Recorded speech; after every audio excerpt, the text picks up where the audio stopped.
Fortuna Lofredo. Ese era el nombre completo, el que figuraba en los documentos. En su casa, en cambio, todos le decían Chica. El caso que lleva ese nombre terminó siendo una de las páginas más oscuras de la crónica policial italiana de las últimas décadas. Se habló de él en todas partes, por la edad que tenía la nena y por el infierno que salió a la luz, recién cuando ella ya no estaba. Detrás de esta historia no pareció la maldad de una sola persona, por monstruosa que fuera. Esa clase de maldad empieza y termina en quien la comete. Aquí hablamos de otra escala, de algo que impregna a familias enteras, de algo que a los más pequeños les quita, si no la vida, la infancia, de chicos que crecieron marcados por lo que les hicieron. Y para eso, en la Italia de los años 2000, no puede haber ninguna justificación. El escenario es Caivano, una ciudad de 40.000 habitantes al norte de Nápoles, más precisamente un conjunto de vivienda social del IACP, el organismo público que construía casas para gente sin recursos. El lugar se llama Parco Verde. Sobre el papel, el nombre suena bonito. Parque Verde. Naturaleza, calma, algo parecido a una plaza tranquila con juegos para los niños. En los hechos, la realidad no podía estar más lejos de esa imagen. El barrio empezó a levantarse en los primeros años 80, poco después del terremoto de Irpiña. Aquel desastre no dejó solamente una enorme cantidad de muertos. Cerca de 300.000 personas se quedaron sin techo de un día para el otro. Una catástrofe habitacional de un tamaño nunca visto hasta entonces. Y para darle alguna respuesta se lanzan planes de construcción. Se levantan edificios capaces de meter adentro a la mayor cantidad de gente posible. En la práctica, cuarteles de 7, 8, 9 pisos, con tantas entradas que no alcanzan las letras del abecedario para nombrarlas. Se construye a toda prisa, sin detenerse demasiado en los detalles. Y mientras se trate de estética, es lo de menos. El problema es que se sacrificaron cosas mucho más importantes, materiales que no garantizan ni una vida útil mínima y, sobre todo, la seguridad. Incluso para las normas de aquella época, mucho más flexibles que las de hoy, la seguridad casi no entraba en la cuenta. Así nace un complejo pensado para unas 6.000 personas. Adentro no se instala solamente a los damnificados del terremoto, también a familias pobres de la ciudad, gente acostumbrada a vivir al margen, en condiciones frágiles e inestables. Al principio ahí se arma algo parecido a una comunidad, personas unidas por la misma desgracia que se sostienen entre sí y se ayudan. Pero pasan los años y pasan las décadas. Unos se van, otros llegan sin ningún derecho, simplemente ocupando los departamentos vacíos. El desempleo entre los vecinos supera el 90%. Muchos se las arreglan como pueden. A veces con trabajos informales, más a menudo con el delito, grande o chico. El barrio, separado del resto de la ciudad, incluso en lo geográfico, queda aislado y, en los hechos, abandonado a su suerte. El Estado, que en los 80 se había metido con tanto entusiasmo, se retira de un territorio que se volvió incómodo y difícil. Un territorio donde, además, la mayoría de los vecinos no quiere que nadie intervenga desde afuera. Aún así hay que decirlo con claridad. En esos edificios vive mucha gente honesta que pelea por sobrevivir. Pero siendo sinceros, también son muchos los que eligen del atajo. Delito por todas partes, drogas, muchísimas drogas, y una decadencia que cuesta imaginar. El que vive en Parco Verde está, en los hechos, dentro de un enclave, una especie de microcosmos vertical, una realidad paralela con reglas pías y códigos internos, con valores imposibles de entender y una manera de vivir que deja helado cualquiera. Los edificios llevan poco más de 30 años en pie y parecen abandonados desde hace medio siglo. El revestimiento de las paredes se desprendió y dejó los hierros a la vista, oxidados. La humedad se comió todo y hay basura por todas partes. Los ductos de servicio corren a lo largo de los pasillos sin ninguna protección. Tapas abiertas, desagües rotos, hierro carcomido, montones de tablas. Uno mira esas imágenes y no puede evitar preguntarse cómo hacen los más pequeños para sobrevivir ahí. Y niños hay muchos, muchísimos. Muchas veces comparten apellido. Nacieron de la misma madre pero de padres distintos. Y a veces directamente nadie sabe quién es el padre. Todos son parientes entre sí de alguna manera y se pasan el día corriendo por los pisos sin que nadie los vigile.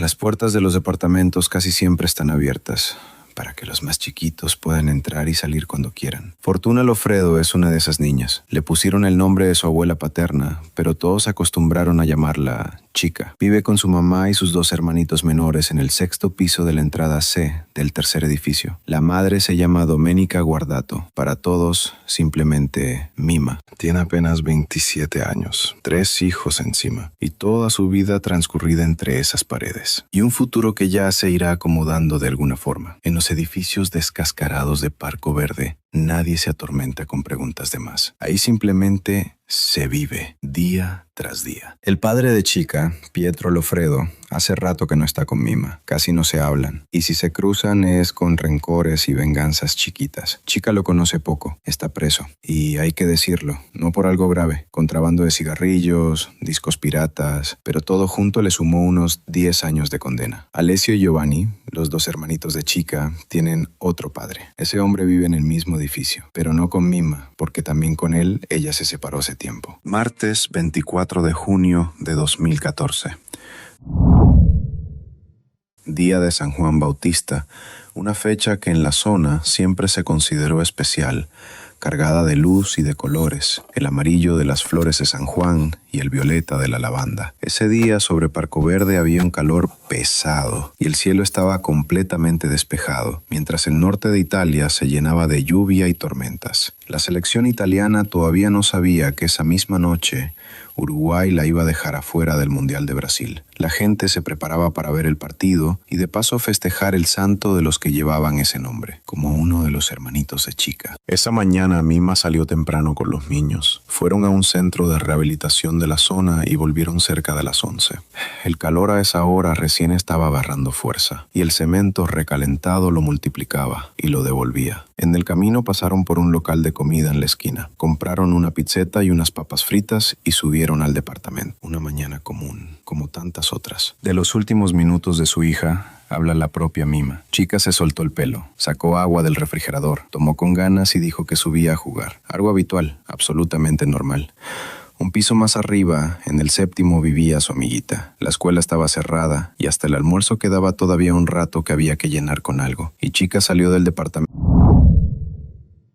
sonriendo. Eran más o menos las 11:20. Su madre no la volvería a ver con vida. En ese momento, nada en esa familia anunciaba una tragedia. Una vida común, como miles alrededor. Fortuna había nacido el 8 de enero de 2008 y a sus 6 años ya era una personita con un carácter formado y bastante independiente. Luminosa, solar, repartía sonrisas a manos llenas y abrazaba a todo el mundo, a los grandes y a los de su edad, y se sentía igual de cómoda en cualquier grupo. Tenía una mirada viva y despierta, impropia de su edad, como si le perteneciera a alguien más grande, y la carita enmarcada por un pelo ondulado del color del trigo maduro de junio. De grande soñaba con ser peluquera. En casa le decían Chica. Iba contenta a la escuela y esperaba con ansias el día de su primera comunión, para por fin ponerse el vestido blanco. Y ese día sale del departamento y Mima se queda con las cosas de la casa. Pasa muy poco tiempo, 10 minutos, quizá 15. Desde abajo alguien la llama a los gritos por su nombre. ¡Baja, que se cayó! El sentido de esas palabras no le llega enseguida. Al principio Mima piensa en una caída común, de las de jugar, porque Chica iba para el 7º piso, pero bien podía haber cambiado de idea en el camino. Todavía no entiende del todo qué le están diciendo, pero por el tono siente la alarma, la sensación de que pasó algo grave, y sale disparada para abajo. Al salir del edificio, escucha de boca de alguien que Chica se cayó desde lo alto y que ya se la llevaran a urgencias del Hospital San Giovanni di Dio, en Frattamaggiore. En el suelo, por raro que parezca, no hay nada, ni una marca, ni una señal. Mima sale corriendo para el hospital. Para allá va también el cura de la parroquia de Parco Verde, don Maurizio Patriciello. Pasa poco tiempo y le comunican que su chica ya no está. La idea de una caída accidental, Mima la descarta de inmediato. Chica les tenía miedo a las ventanas. La sola idea de la altura la aterraba y hasta espantaba a su hermanito menor si se acercaba demasiado a una. Sola, por su propia voluntad,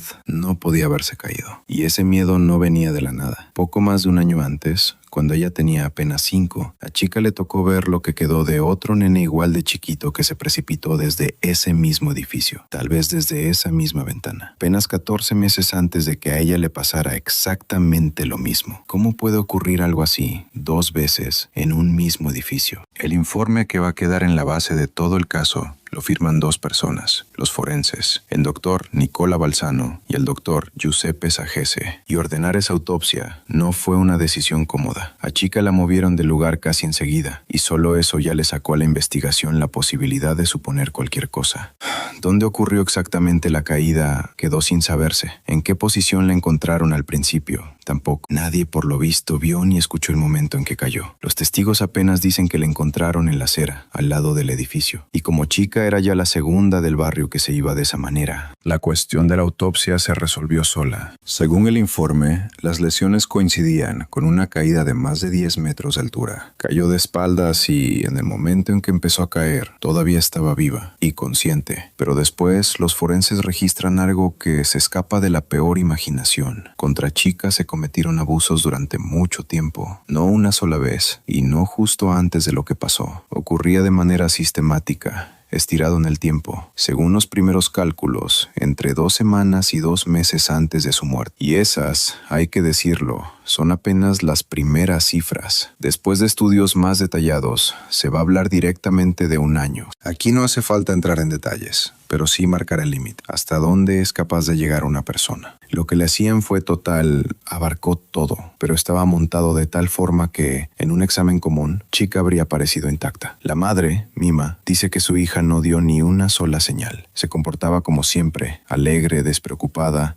y por fuera no se notaba nada, sobre todo porque, a pesar de sus 6 años, Chica se higienizaba sola, y aún así es difícil no preguntarse hasta qué punto una madre puede no ver esas señales y hasta qué punto puede escondérselas a sí misma. Esa misma mañana, madre e hija volvían de un centro de rehabilitación. Chica tenía para entonces toda una lista de diagnósticos: conducta hiperactiva, retraso en el aprendizaje escolar, inmadurez emocional, dificultades para concentrarse. Establecer si esos trastornos tenían que ver con el dolor profundo que seguramente cargaba dentro una nena de 6 años que pasó por algo así es imposible, pero algunas señales de alarma, por lo visto, sí las hubo. Con los resultados de la autopsia en la mano, la Fiscalía de Napoli Norte, en Aversa, abre una causa por la muerte. Al principio no se descartaba ni siquiera esta hipótesis, que lo vivido pudiera haber empujado a la propia Chica a un acto, digamos, voluntario. Por supuesto, no razonado, sino como una especie de intento de cortar el dolor de adentro, de encontrar una salida, sin comprender que eso no tiene vuelta atrás. De todos modos, esa hipótesis se descartó bastante rápido. Coordina la investigación el fiscal Francesco Greco y sus adjuntos Claudio Maone y Francesco Bisceglia, y este último nombre todavía va a jugar su papel. El funeral de Fortuna juntó ese día a todo el barrio. Sueltan al cielo miles de globos blancos y de las paredes de los edificios cuelgan sábanas blancas con inscripciones rojas hechas con aerosol en memoria de Chica. Y don Mauricio Patriciello,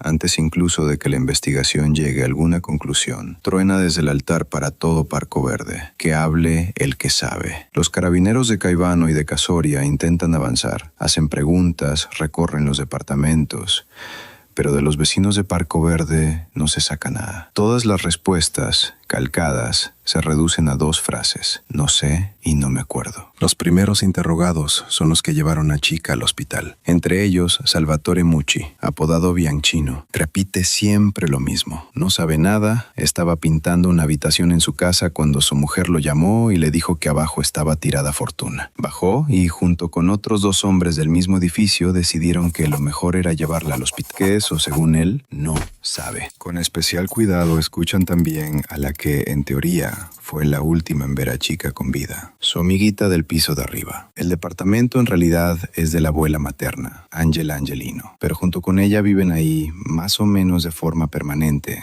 su hija, Mariana Favozzi, de 35 años, y las 3 hijas de esta. Todas eran amigas de Chica, pero la más cercana era la mayor de las hermanas. Y aquí aparece un detalle por el que ya no se puede pasar de largo. En realidad, Mariana tenía 4 hijos, pero Antonio, que recién había cumplido 4 años, se cayó por la ventana de ese mismo departamento el 27 de abril de 2013, poco más de un año antes de todo esto. La madre contó después que lo perdió de vista apenas un par de instantes. Antonio arrastró un banquito hasta la ventana para ver mejor un helicóptero de los carabineros que en ese momento daba vueltas sobre Parco Verde. Se asomó demasiado y se precipitó. Lo llevaron al Hospital de Niños Santo Bono, en Nápoles, y unas horas después murió. Nadie dudó entonces de que había sido un accidente, y esa causa se cerró. Formalmente, como corresponde, se abrió un expediente por homicidio culposo, pero nunca se hizo la autopsia, y no se hizo ninguna verificación adicional. Parecía que no había nada que resolver, con una excepción. Su zapatito derecho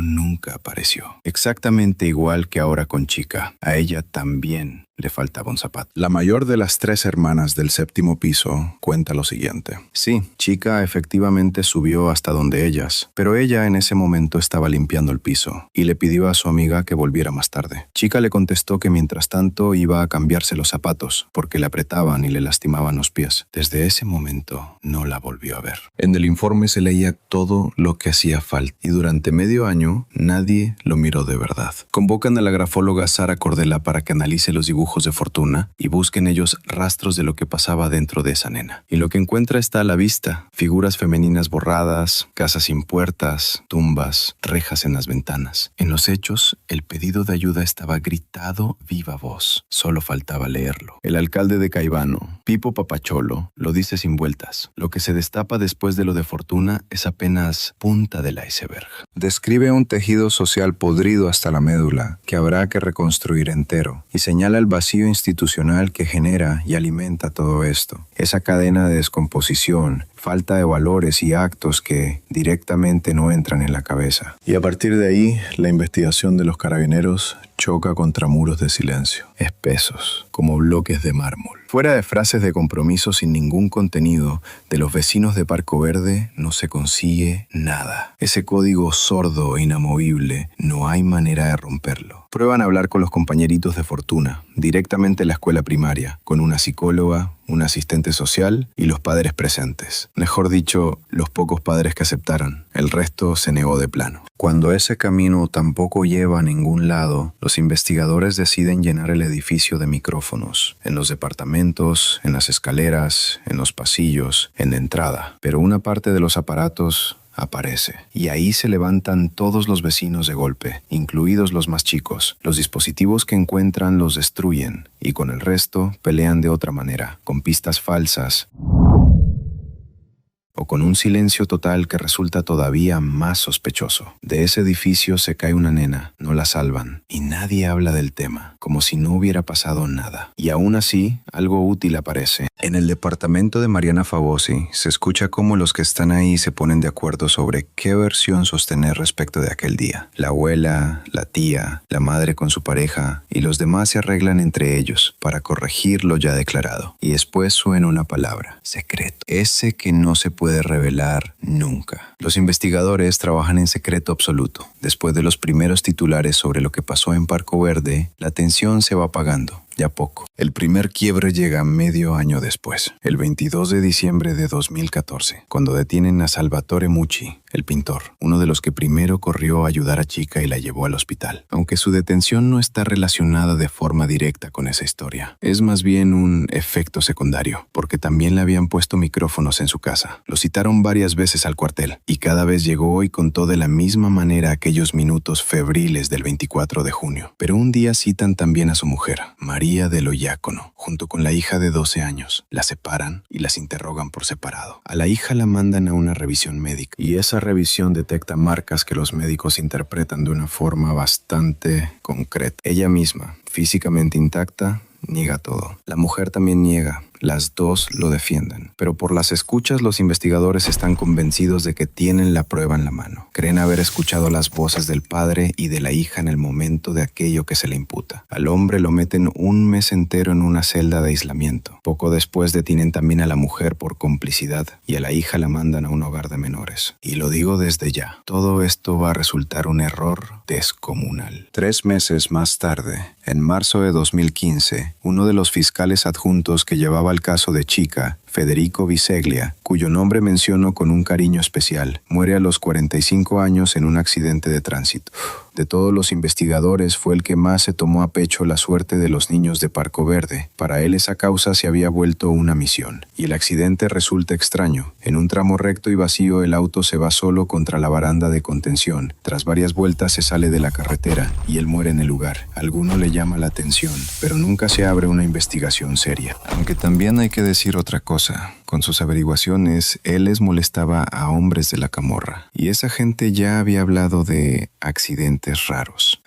Cómo fue todo en realidad, ya no lo va a saber nadie. Velas a lo largo de toda la calle. La gente camina despacio, uno detrás del otro, y casi nadie habla. Junio del 15. Se cumple exactamente un año desde el día en que Chica ya no estuvo. Esa marcha la organizó don Mauricio. La anunció con anticipación en sus redes, para que esta historia no se olvidara, para que el nombre no se borrara al cabo de un año. Y fue mucha gente, de verdad. Y después entra en juego algo que hasta entonces quedaba fuera de cámara. Las escuchas instaladas en la casa de Fortuna dieron nuevas grabaciones. Y en septiembre del 15 fueron justamente esas grabaciones las que empujaron al Tribunal de Menores de Nápoles a tomar una decisión. Sacar de la familia a las 3 hermanas, de 3, 6 y 11 años, hijas de Mariana Favozzi. Las ubicaron en un hogar de tipo familiar, un lugar donde podían darles condiciones normales. Al principio los padres todavía les permitían ver a las hermanas, pero solo así, bajo supervisión, con protección. Y durante un tiempo no se les pudo sacar absolutamente nada. Pero con el tiempo, algo empezó a cambiar. Ahí se juntaron varias cosas. El trabajo de los educadores y los psicólogos. El hecho de haberlas sacado, por fin, del ambiente en el que habían vivido siempre. El hecho de haber visto por primera vez que se puede vivir de otra manera. Y por último, la prohibición de ver a los padres. Y con todo eso de fondo, la más chiquita empieza a hablar. Tiene 3 años. Cuenta, o mejor dicho, da a entender que con ella pasaba de manera habitual algo de lo que a esa edad ni siquiera debería hablarse, que eso venía de parte de la pareja de su madre, Raimundo Caputo, de 41 años, apodado Tito. Las 2 hermanas mayores tenían otro padre. Aquí hay que marcar un detalle. Caputo no era de Caivano, era de Afrabola. En Parco Verde, de gente así se decía corto y al pie. No es de los nuestros. A Caputo lo detienen enseguida. Y a Mariana Favozzi le dictan prisión domiciliaria. Según la investigación, ella sabía lo que pasaba, no lo frenó y no lo denunció en ningún lado. Es decir, queda como cómplice. Y aquí aparece un momento que explica muchas cosas. Cuando la hermana mayor se entera de que la más chiquita habló, se le tira encima con reproches. Que ahora por su culpa mamá va a tener problemas. Con esa sola reacción queda claro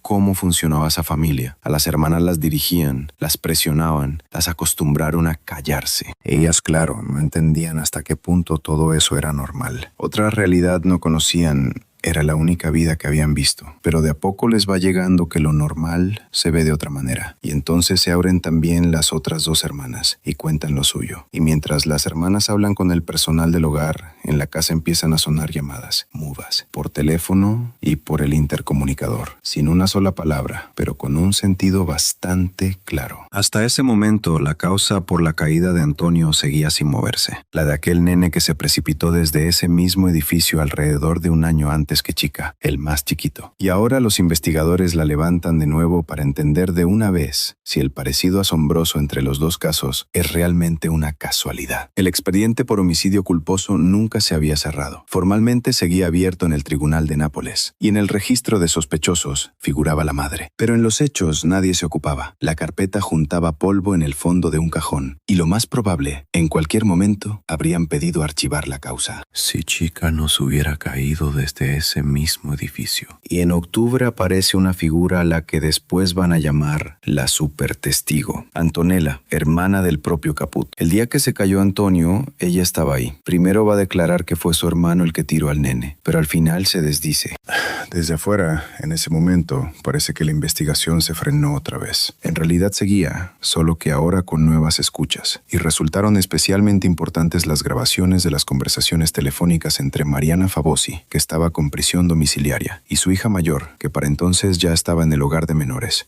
Una de esas conversaciones hiela la sangre. La nena dice: mamá, si yo hubiera ido con él y con Chica, a mí me habría hecho lo mismo. Y otra vez suena la palabra secreto, eso que no se puede contar. Por fin, hacia fines de 2015, los investigadores consiguen que la hija mayor hable, no solo de lo que ella misma vivió, sino también de Chica. Logran que diga en voz alta lo que se guardó durante 1 año y medio. Cuéntalo de esa mañana. Chica sube. La mayor le dice que vuelva más tarde porque está limpiando el piso. Chica se sienta un par de minutos en el sillón porque le aprietan los zapatos y después dice que va a cambiárselos. Y justo en ese momento, todo cambia. Raimundo Caputo se ofrece a acompañar a la nena, pero en lugar de bajar hasta el departamento de Chica, la lleva para arriba, 8º piso. Después sigue la joven testigo. Ella fue detrás para ver si él le hacía a Chica lo mismo que antes le hacía a ella. Son sus propias palabras, terribles. Al subir, ve cómo él se le tira encima a la nena, cómo ella se resiste y patalea, y entonces él, furioso, la agarra del brazo y la tira para abajo. Y agrega algo más, que ahí al lado también estaba su madre, Mariana Favosi. Aquí la investigación entiende que con una declaración así hay que moverse con muchísimo cuidado. La testigo tiene apenas algo más de 10 años y el riesgo de recuerdos inducidos, falsos, a esa edad es muy. Hacen falta otros elementos que confirmen todo. Si no, la acusación puede caerse. Además, en Chica no se encontró ni rastro de material biológico de Caputo. Si de verdad se le frotó encima, con ese calor, con ropa que dejaba parte del cuerpo descubiertas, tendría que haber dejado sudor o células de piel. La única prueba biológica que había en ella era un pelo, pero sin bulbo. Y eso significa que no se le puede extraer un perfil genético. Y que ese pelo sea de Caputo, justamente queda descartado. De todas formas, el 26 de abril de 2016, los carabineros ejecutan la orden de prisión preventiva contra Caputo, que de hecho ya estaba detenido desde 2015. La orden la firmó el juez de instrucción a pedido de la Fiscalía, y ahora se le imputa no solo el abuso, sino también lo que le pasó a Chica. En el interrogatorio ante el juez de investigación preliminar, Alessandro Buccino Grimaldi se define a sí mismo como un buen padre, que nunca tocó ni con un dedo ni a su hija propia de 3 años, ni a las otras 2 hijas de Favosi. Cualquier participación en la caída de Chica la niega y sostiene que en ese momento estaba abajo, en el patio, enseñándole a su hija a andar en bicicleta. Favosi también niega todo. Según ella, sus nenas son felices y lo único que quieren es jugar, nada más. Y después Raimundo Caputo entra en una verdadera tormenta mediática al declarar que en las fotos Chica se veía mucho más grande de lo que era en realidad. El tema es demasiado delicado como para agregarle nada. Más todavía cuando se habla de alguien que ya no está. En el tribunal de Napoli Nord entra una causa nueva y los imputados no son para nada los que uno esperaría. 8 personas de la familia Guardat, parientes de Mima, fueron hasta la calle Santa Bárbara, ahí donde Mariana Favosi seguía con prisión domiciliaria. El departamento en Parco Verde, dicho sea de paso, no estaba a nombre de ella, sino de su madre, es decir, de la abuela de las hermanas. Por la ventana de ese departamento entró una botella con líquido inflamable. La notificación de la causa abierta la recibieron Mima y el resto de los que participaron de esa salida. En la calificación preliminar, amenazas y daño a la propiedad con incendio posterior. Y mientras la familia arreglaba las cosas a su manera, el propio Caputo, que para entonces había sido trasladado al 3er piso del pabellón Roma de la cárcel de Poggio Reale, tuvo que defenderse de sus propios compañeros de celda. Le pegaban y siguieron hasta que intervinieron 2 guardias. Después de eso lo llevaron a aislamiento. La razón es simple. Adentro, para ciertos delitos, rigen reglas propias y muy duras. Y eso no hace falta explicárselo a nadie. El 2 de mayo de 2016 ordenan una exhumación, la del pequeño Antonio Giglio. La investigación se inclinaba cada vez más a pensar que él entraba en la misma red que los demás. Y ahí las declaraciones empiezan a desarmarse. La hermana de Caputo, que antes repetía que había sido él quien lo tiró, se desdijo. Y como se comprobó, en ese momento ese hombre directamente no estaba en la casa. A partir de ese giro, la atención pasa a Mariana Favosi. Según una de las hipótesis, ella pudo haber matado a su hijo por una venganza enfermiza contra su pareja. Todo lo negaba solo Angelina, la abuela de las hermanas. Ella no admitía ni siquiera que hubiera habido abusos. aunque así se comportaba casi todo el edificio. La investigación llamaba a las cosas por su nombre: encubrimiento mutuo, indiferencia silenciosa, complicidad. A 2 personas las anotaron en el registro de sospechosos por falso testimonio y encubrimiento. Esos 2 hicieron todo lo posible para desviar la investigación. El examen de los restos del pequeño Antonio lamentablemente no dio nada claro. Después de tanto tiempo tampoco cabía esperar otra cosa. Y aún así, el 7 de mayo la fiscalía recalificó su caso. De homicidio culposo pasó a homicidio doloso. El padre, Gennaro Giglio, entró en el proceso como querellante. Y la madre, Favosi, que para ese momento ya había violado tanto la prisión domiciliaria como la prohibición de ver a determinadas personas, terminó en la cárcel. Y ahí se repitió lo mismo que antes con su expareja: el castigo de parte de las demás presas. Unos 10 días más tarde intentó quitarse la vida. La salvaron. Y 4 días después le imputaron formalmente la muerte de su propio hijo. En 18 y el 19 de mayo de 2016 se hicieron las audiencias del llamado incidente probatorio, la toma anticipada de pruebas, en el caso de Fortuna. A la sala, por supuesto, no llevaron a ninguna de las nenas. Ante el juez y una psicóloga confirmaron todo lo que habían dicho antes, con una sola excepción. Ahora resultaba que Favosi estaba en el 8º piso en el momento en que Caputo intentó usar la fuerza. La defensa de Caputo se agarró justamente de eso, que las testigos eran demasiado chicas como para creerles. Y el propio Caputo, en esos mismos días, intenta quitarse la vida. Durante una visita de sus familiares, se tragó una hojita de afeitar. Cómo llegó a sus manos es imposible decirlo. Sobrevivió y lo trasladaron más lejos, a una cárcel de Apulia. Después vienen 4 meses de silencio. Y el 20 de septiembre de 2016, 2 años y 3 meses después de la muerte de Fortuna, llega la notificación. La investigación está cerrada y la causa va a juicio. A Caputo le imputaron los episodios graves y los abusos contra las 4, contra cada una de las hermanas. A Mariana Favosi, complicidad. A la espera del juicio fijado para noviembre, el 18 de octubre se dictó otra sentencia. A Salvatore Mucci, aquel hombre que alguna vez le tendió una mano a Fortuna y que después terminó acusado de abusar de su propia hija de 12 años, lo condenaron a 10 años. Después pasa por la cárcel, por la prisión domiciliaria, por la obligación de firmar, y así hasta el 15 de enero de 2021, cuando le llega la apelación. Y ahí pasó algo difícil de creer. La defensa logró demostrar que las marcas que en la revisión de la hija se tomaron como pruebas podían tener 1000 causas completamente distintas. Y sobre todo, que los sonidos grabados por los micrófonos ocultos no venían de ella, sino del televisor. Justo estaban pasando un programa con traducción simultánea, y por la superposición se armaba una segunda pista de audio. Eso fue lo que se interpretó mal. A Mucci la absolvieron por completo, porque el hecho no existió. Y poco después la Corte de Casación confirmó ese fallo. En los hechos, es una historia entera dentro de la historia, y da para pensar. Hoy alcanza con una búsqueda corta en internet para ver que el nombre de Salvatore Mucci sigue apareciendo, al lado de esa acusación terrible. En noviembre de 2016 arrancó el juicio de primera instancia en la 3ª sección de la Corte de Assise de Nápoles. En el banquillo, Raimondo Caputo y Mariana Favosi.